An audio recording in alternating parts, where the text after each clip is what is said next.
आज की कहानी एक ऐसी औरत की है जिसने सत्ता के लालच में अपनी जान गंवा दी।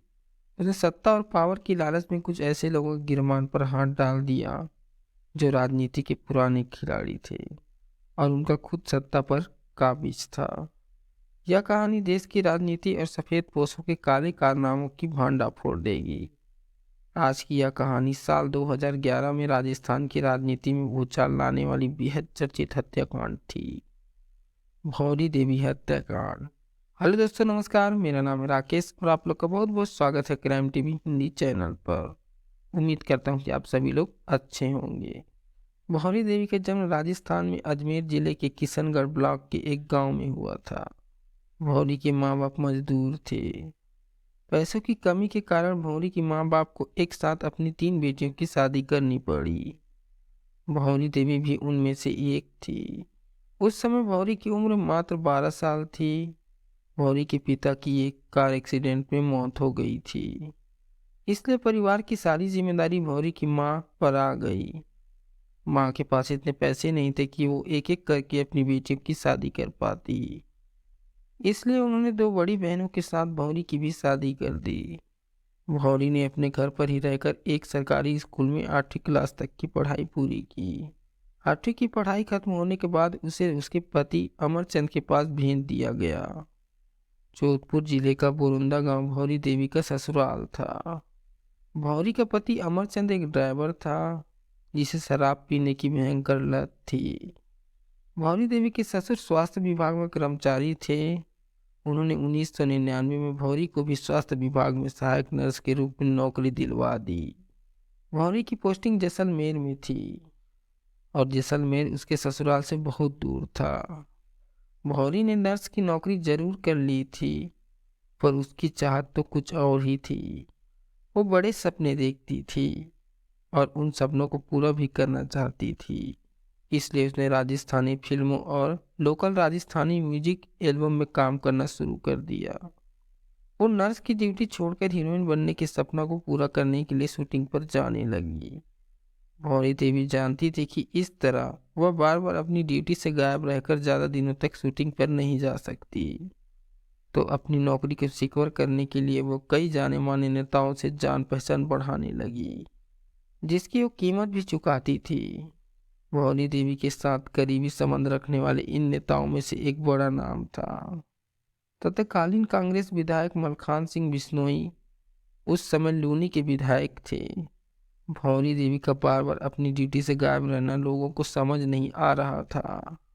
किसी ने भौरी के खिलाफ साल 2009 में शिकायत दर्ज करा दी कि नर्स भौरी अपने काम से हमेशा गायब रहती है, अस्पताल नहीं आती है। जांच में यह बात सही भी पाई गई।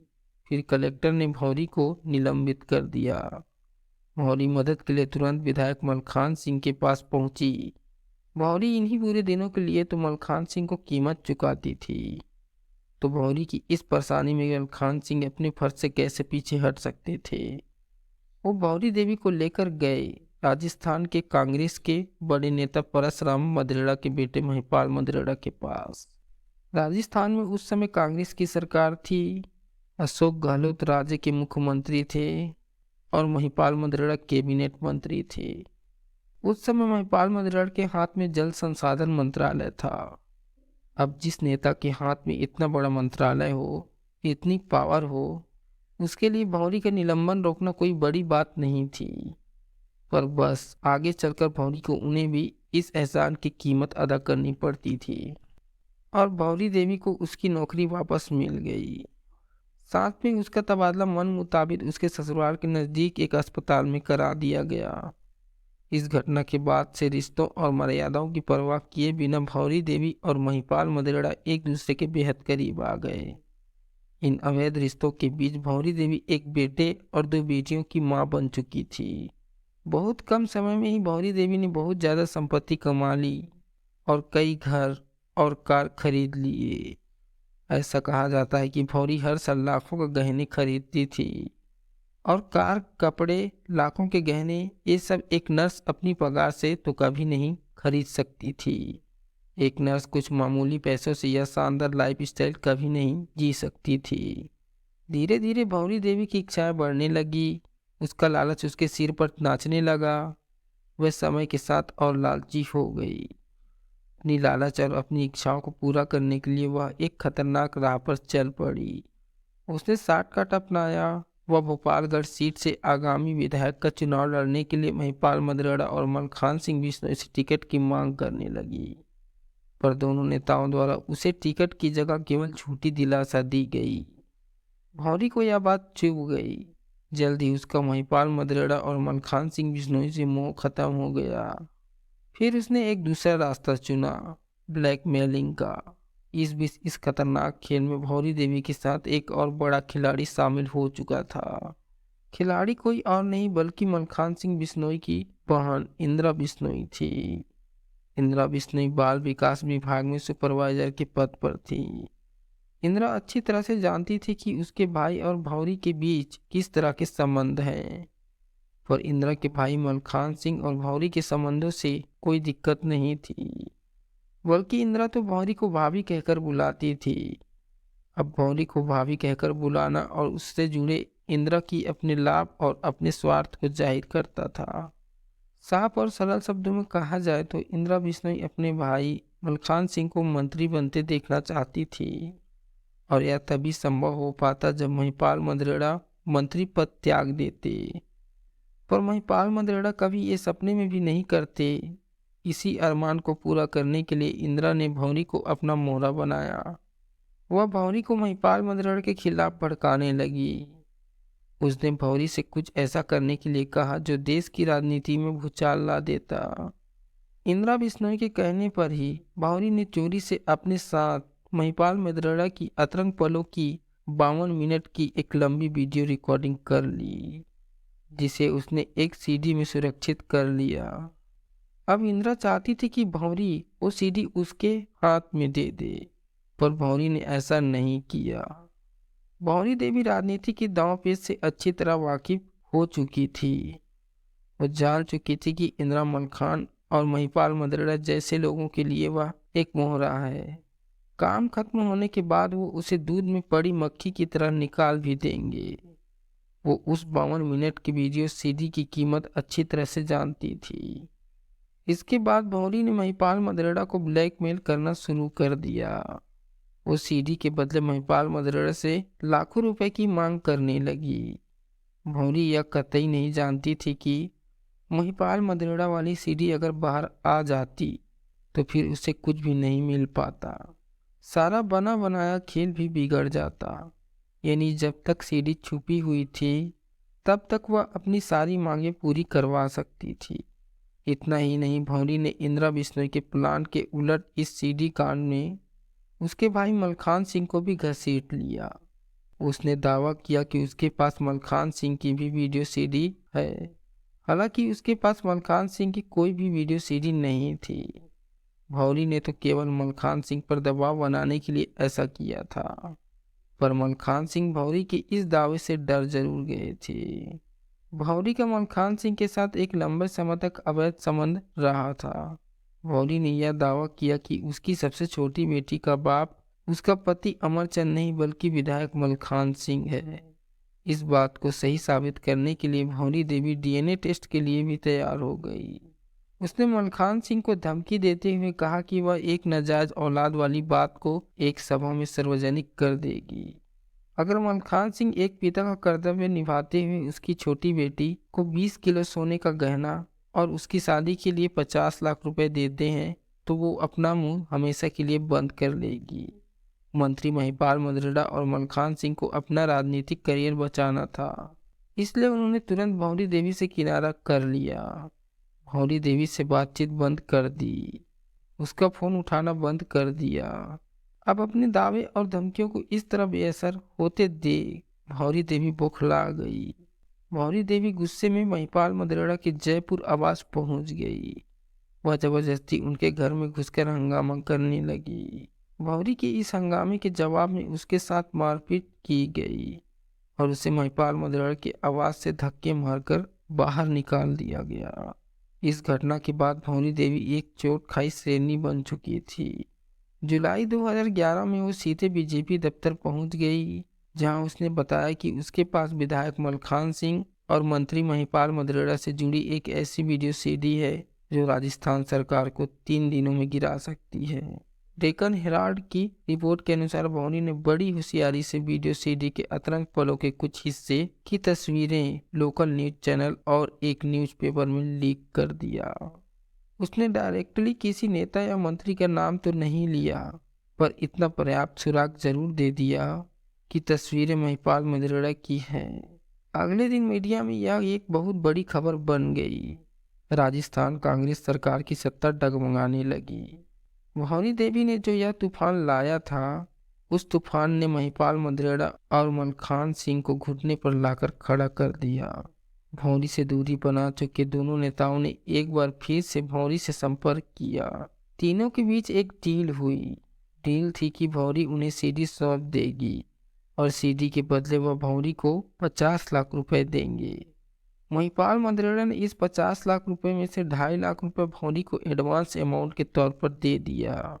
महिपाल मदेवड़ा ने भौरी से यह वादा किया कि वह 2011 के सितंबर महीने में ही उसे बाकी बचा हुआ अमाउंट भी दे देंगे। इस डील से भौरी देवी संतुष्ट थी। एक बार फिर से तीनों के बीच कोई कड़वाहट, कोई नाराजगी नहीं थी। भौरी देवी इस बात से बिल्कुल अनजान थी कि उसने सीधे सांप के बिल में हाथ डाल दिया है। उसके इस एक्शन का क्या परिणाम होने वाला है, उसका वो अंदाजा भी नहीं लगा पाएगी।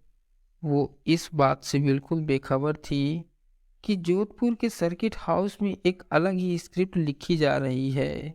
उस समय भौरी देवी के पास एक मारुति स्विफ्ट कार थी, जिसे उसने 2011 के अगस्त महीने में अपने एक बेहद करीबी शख्स सोहन लाल बिश्नोई को 4.5 लाख रुपए में बेच दिया। सोहन लाल ने एडवांस मनी के रूप में भौरी को 50,000 रुपए पहले ही दे दिए। सोहन लाल पेशे से ठेकेदार था और वो विधायक मलखान सिंह की बुआ का लड़का था। और तो और सोहन लाल मंत्री महिपाल मदेवड़ा का भी बहुत करीबी था। साल 2011 के सितंबर महीने की 1 तारीख आई। सोहन लाल बिश्नोई ने 1 सितंबर को भौरी देवी को फोन करके बताया कि वह मारुति स्विफ्ट की बकाया राशि देना चाहता है। साथ ही उसने भौरी से कहा कि 1 सितंबर को ही उसे महिपाल मदेवड़ा की एक आदमी राजू भाई द्वारा सीडी की बकाया राशि भी मिल जाएगी, पर उससे पहले राजू भाई वो सीडी देखेंगे। अगर सीडी सही निकली तब वो उसे बकाया पैसे देंगे। सोहन लाल ने उसे राजू भाई से मिलने के लिए बिलाड़ा बुलवाया। 1 सितंबर 2011 की दोपहर 1 बजे भौरी देवी सीडी के साथ अपने घर से बिलाड़ा के लिए निकल गई। बिलाड़ा में उसे सोहन लाल बिश्नोई मिला। सोहन लाल ने भौरी को महिंद्रा बोलेरो में अपने साथ बैठा लिया। उसने भौरी को बोलेरो में बैठे एक शख्स से मिलवाया जिसका नाम राजू भाई था।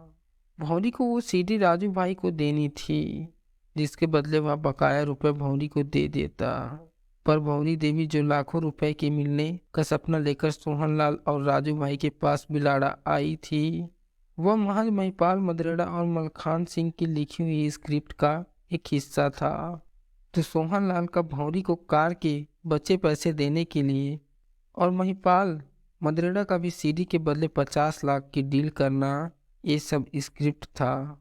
भौरी देवी महिपाल मदेवड़ा और मलखान सिंह के लिए बहुत बड़ा खतरा बन चुकी थी, जो आगे चलकर उनके राजनीतिक करियर खत्म कर सकती थी। इसलिए भौरी देवी को अपने जाल में फंसाने के लिए एक स्क्रिप्ट लिखी गई। उस स्क्रिप्ट के हिसाब से उसके सामने पहले चारा भी फेंका गया और फिर लाखों का सपना दिखाकर उसे जाल में फंसा लिया। भौरी देवी इस बात से बिल्कुल अनजान थी कि जिस शख्स को वो राजू भाई समझ रही थी, जो महिपाल मदेवड़ा का अमीर दोस्त समझ रही थी, वो शख्स कोई आम शख्स नहीं बल्कि राजस्थान का एक मशहूर अपराधी था और उसका असली नाम शहाबुद्दीन था, जिसे भौरी देवी से किसी भी कीमत पर सीडी निकलाने का काम दिया गया था। उस बोलेरो गाड़ी में एक सीडी प्लेयर था। सड़क पर तेज गति से दौड़ती उस बोलेरो में भौरी देवी और महिपाल मदेवड़ा की 52 मिनट की वो सीडी चलाई गई। राजू भाई यानी शहाबुद्दीन ने चलती गाड़ी में ही 52 मिनट की वो पूरी सीडी देख डाली। उस सीडी महिपाल मदेवड़ा और भौरी देवी की अतरंग रिश्तों की कहानी बयां कर रही थी। उस बोलेरो गाड़ी के पीछे पीछे एक मारुति स्विफ्ट कार भी चल रही थी, जिसमें राजू भाई का एक भरोसेमंद साथी बलदेव बैठा था। सोहनलाल शहाबुद्दीन बोलेरो में भौरी को घंटों इधर उधर घुमा रहे थे। ऐसे करते करते काफी शाम हो गई। भौरी अब घबराने लगी। वो राजू भाई से अपने पैसे लेकर घर जाने के लिए जिद करने लगी, पर सोहनलाल और राजू भाई यानी शहाबुद्दीन की मंशा तो कुछ और ही थी।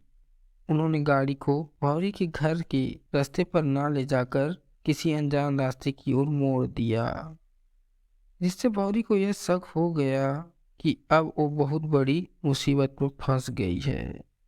वो बोलेरो में मदद के लिए चीखने चिल्लाने लगी और गाड़ी से बाहर निकलने के लिए अपने हाथ पैर मारने लगी।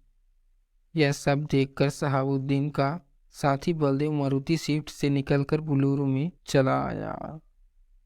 अब तीनों मिलकर भौरी को जबरदस्ती चुप कराने लगे। शहाबुद्दीन, सोहनलाल और बलदेव ने मिलकर भौरी को जबरदस्ती सीट के नीचे दबा दिया। और तो और भौरी देवी ऊपर ना आ पाए, मदद के लिए ना चीख चिल्ला पाए, इसके लिए उसे पैरों से नीचे दबाए रखा गया। इससे भौरी देवी का दम घुटने लगा और जल्द ही दम घुटने से उसकी मौत हो गई। भौरी देवी को मरे देख तीनों की हालत खराब हो गई। इन तीनों को भौरी देवी को मारने का ऑर्डर नहीं मिला था, बल्कि उन्हें तो भौरी को किसी व्यक्ति को जिंदा सौंपने का ऑर्डर मिला था। अब तो जो होना था वह हो गया। अब किसी तरह भौरी को ठिकाने लगाना था। यहाँ से एंट्री होती है कुछ नए किरदारों की, जो इस खेल में बहुत पहले से ही शामिल थे। इनमें से किरदार था सही राम। इसी शख्स ने महिपाल मदेड़ा और मलखान सिंह के लिए यह पूरी स्क्रिप्ट लिखी थी। मंत्री महिपाल मदेड़ा ने सही राम को भौरी से सीढ़ी निकलवाने का काम दिया था। अमर उजाला की रिपोर्ट की माने तो सही राम ही इस कहानी का मुख्य सूत्रधार था और उमेश राम नाम का एक शख्स सही राम के इस काम में सहयोग कर रहा था। ये दोनों किरदार शहाबुद्दीन यानी राजू भाई और सोहनलाल को गाइड कर रहे थे कि कब क्या और कैसे करना है। सीडी के खबरें आने के बाद से 23 से 26 जुलाई के बीच महिपाल मदेड़ा और सही राम के बीच करीब 21 बार फोन पर बातचीत हुई, जबकि सोहनलाल और मदेड़ा के बीच 31 बार बातचीत हुई। भौरी की मौत के बाद शहाबुद्दीन और सोहनलाल ने सही राम से संपर्क किया। फिर सही राम ने उन्हें भौरी की लाश के साथ जालौर जाने के लिए कहा।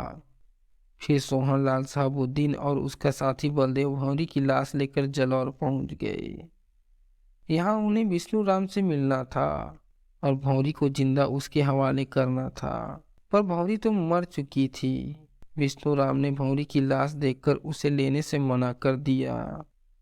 जब विष्णु राम ने लाश लेने से मना कर दिया, तब उसके पास किसी बड़े आदमी का फोन आया। उसे कहा गया कि अगर वो लाश को सफलतापूर्वक ठिकाने लगा देगा तो उसे मुंह मांगा इनाम दिया जाएगा और उस एसएसपी का तबादला भी करा दिया जाएगा जो उसे और उसके गिरोह को परेशान कर रहा था। उस समय विष्णु राम पर अपहरण, वसूली और अन्य कई तरह के मामले पुलिस में दर्ज थे। विष्णु राम मान गया। उसने रात 9 बजे के करीब सोहनलाल और शहाबुद्दीन से भौरी की लाश ले ली। फिर अपने 3 साथियों अशोक, कैलाश और ओम प्रकाश के साथ भौरी की लाश को ठिकाने लगाने के लिए एक सुनसान इलाके की ओर चला गया। उस समय विष्णु राम और उसके साथी स्कॉर्पियो में ही थे। उन्होंने जालौर के एक सुनसान इलाके में अपनी गाड़ी रोक दी।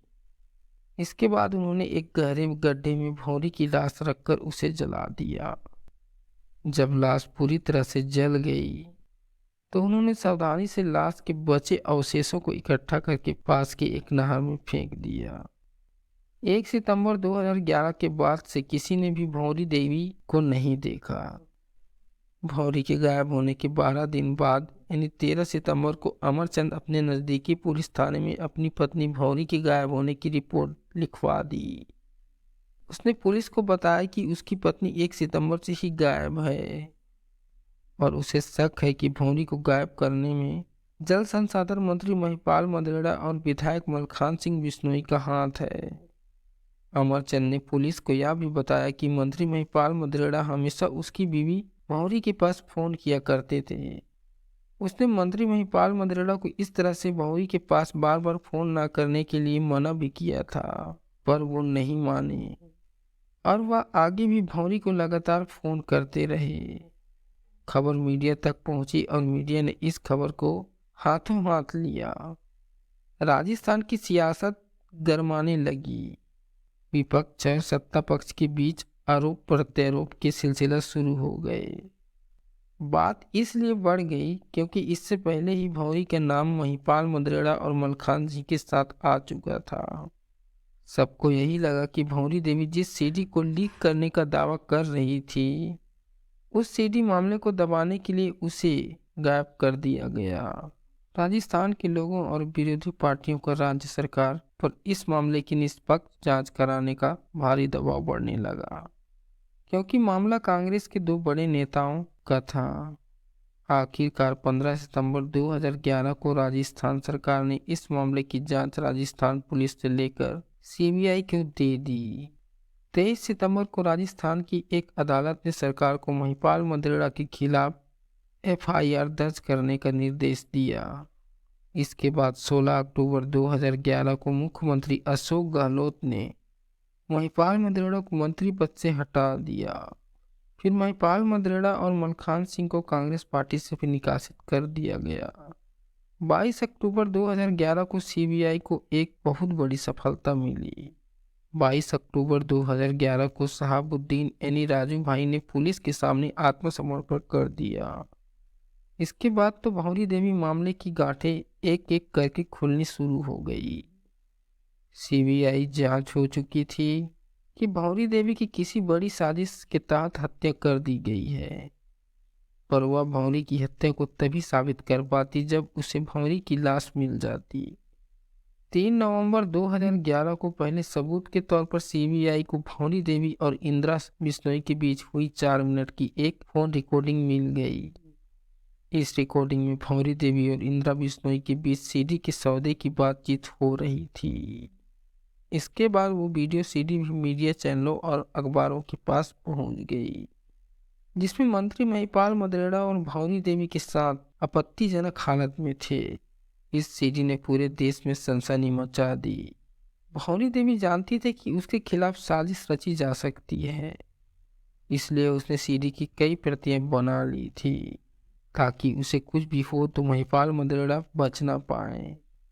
इन्हीं में से एक सीडी को उसने अजमेर के एक बैंक लॉकर में छुपा कर रखा था। बाद में सीबीआई ने उस बैंक लॉकर से वो सीडी जब्त कर ली। भौरी देवी अपहरण और हत्याकांड का सूत्रधार सही राम और उसका सहयोगी उमेश राम भी सीबीआई की पकड़ में आ गए। सीबीआई की पूछताछ में महिपाल मदेड़ा ने भौरी के साथ अपने संबंधों की बात मान ली। 2 दिसंबर 2011 को सीबीआई ने अपनी प्रारंभिक चार्जशीट दाखिल कर दी और 2 दिसंबर की रात को ही सीबीआई ने महिपाल मदेड़ा को भी गिरफ्तार कर लिया। महिपाल मदेड़ा की गिरफ्तारी के बाद सीबीआई ने एक और गिरफ्तारी की और यह गिरफ्तारी भौरी की किसी अपने की थी। सीबीआई ने 8 दिसंबर 2011 को भौरी के पति अमरचंद को भी गिरफ्तार कर लिया। सीबीआई के अनुसार अमरचंद भी भौरी देवी की अपहरण और हत्या की साजिश में शामिल था और यही उसकी गिरफ्तारी की वजह बनी। पर औरों ने तो भौरी को धोखा दिया ही, साथ में उसके अपनों ने भी उसके पीठ में चूरा घोंप दिया। सीबीआई ने कहा कि जब 1 सितंबर को भौरी सोहनलाल से सीडी का सौदा करने जा रही थी, तब अमरचंद यह जानता था कि भौरी के साथ आगे क्या होने वाला है। अमरचंद ने दिमाग लगाया कि अगर भौरी को कुछ हो गया तो भौरी को मिलने वाले पैसे उसे मिल जाएंगे, इसलिए यह भौरी के दुश्मनों से जा मिला। पर भौरी के मरने के बाद उसे किसी से भी एक पैसा नहीं मिला। 19 दिसंबर 2011 को मलखान सिंह भी गिरफ्तार हो गए। इस मामले में मलखान सिंह के परिवार के कुछ लोग भी शामिल थे। बाद में वो भी पकड़े गए। जल्दी भौरी की लाश को ठिकाने लगाने वाला विष्णु राम का साथी ओम प्रकाश भी पुलिस के हत्थे चढ़ गया। फिर बाद में विष्णु राम और उसका एक साथी कैलाश भी पकड़े गए। विष्णु राम के एक साथी अशोक ने 17 जनवरी 2012 को पुलिस के सामने आत्मसमर्पण कर दिया। इन सब ने सीबीआई के सामने अपने गुनाह कबूल कर लिए। विष्णु राम, कैलाश और ओम प्रकाश जांच अधिकारियों को उस जगह ले गए जहां उन्होंने भौरी को ठिकाने लगाया था। उन्होंने जांच टीम को वहां गड्ढा भी दिखाया जिसमें भौरी को जलाया गया था, और फिर वो नहर भी दिखाई जिसमें लाश के अवशेष फेंके थे। इसके बाद सीबीआई ने तुरंत नहर की खोजबीन चालू करा दी। 4 दिन की कड़ी मेहनत और खोजबीन के बाद सीबीआई को नहर से अहम सबूत मिले। नहर से सीबीआई की भौरी देवी के दांत, उसकी खोपड़ी के कुछ हिस्से, उसके पांव के बिछिए, कान के झुमके, गले का लॉकेट और वाटरप्रूफ कलाई घड़ी मिली। वो घड़ी उस समय भी चल रही थी। सीबीआई को उसी नहर से एक बोरी, एक बड़ा चाकू, 2 देसी कट्टे और एक बैट भी मिला।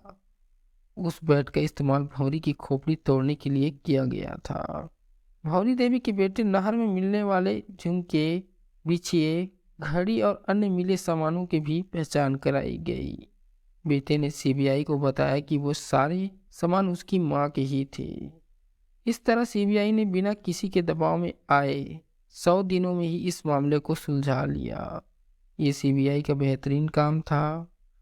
आगे चलकर सीबीआई ने भौरी के बेटे और बेटी के खून के, भौरी की जली हड्डियों और दांतों को अमेरिका में FBI के पास भेज दिया ताकि डीएनए मिलान करा के यह पता लगाया जा सके कि क्या यह अवशेष भौरी देवी की हैं। FBI ने अपनी जांच में यह पक्का भी करा दिया कि नहर में मिली हड्डियां और दांत 36 वर्षीय महिला भौरी देवी की ही है।